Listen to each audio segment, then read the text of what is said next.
So Kim Jones has just been named the womenswear director for Fendi, but he is not leaving Dior. What? Oh, and hey, before I forget, subscribe to my channel. If you're into this video, you'll probably be into a bunch of my other ones, so get into it.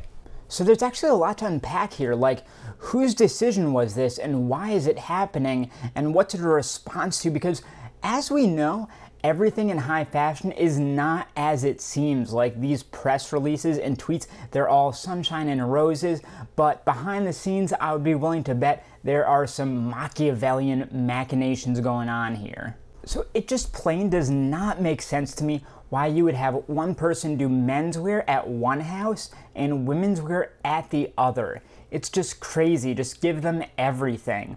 And that is what leads me to believe that this was not a choice necessarily by LVMH. Instead, I'm going to assume that this is a compromise of sorts. Now, what do I mean by that?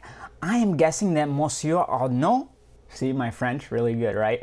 The CEO of LVMH, he was getting pressure from somewhere. Now, where that is, we'd have to speculate. So potentially it's Kim Jones, who by all accounts has been doing really, really well financially for the company at Dior doing the menswear there. So perhaps it was Kim himself saying, hey, I don't just want menswear anymore. I want all of Dior.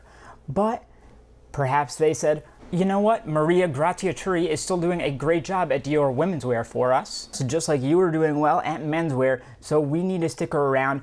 But if you really want to do some womenswear, here you can have the womenswear at Fendi. Again, it's still a really weird compromise, and that's the only way it makes sense to me. Or that pressure could have been external.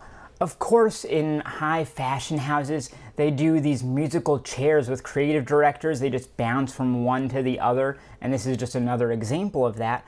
But potentially one of those other big houses was trying to poach Kim away, and LVMH had to give him something as incentive to stick with the brand. But the question is, what house is big enough to have the pull to potentially take him away from Dior? Like, Dior is pretty much the top of the top. I'm not sure, maybe, you know, Gucci, he's already been at Louis Vuitton. I don't know who it would be. But just off the top of my head, I suppose Burberry, potentially, Hermes, Saint Laurent. A lot of the other big houses already seem very happy and stable with the creative directors that they've got. But a lot of times behind the scenes, these things, it is another company and they're just bidding on top of each other. And the final deal that got Kim to stay with Dior and LVMH was if he could have half of Fendi, essentially. So again, you see the tweets from Kim Jones saying like, oh, thank you, Mr. Arnault. But really, there's probably a lot more going on here, and I'm guessing somebody is not super happy with somebody else, maybe going in both directions there. So this move also begs the question, is it a good idea? And that one I am not so sure on. If we're being real, it has been a long time since Kim has designed womenswear. I mean, I know he's capable of it, but both at Dior and before that at Louis Vuitton, he was not doing the women's stuff. So it's a big question mark if he's up for the task. And I'm also among those who think he has been doing incredible work at Dior, and I don't want anything taken away from that, especially a house with completely different codes, potentially a totally different way of working. At least if he had taken all of Dior, it would kind of make some sense. It would all be under the same roof and it could have a unified vision.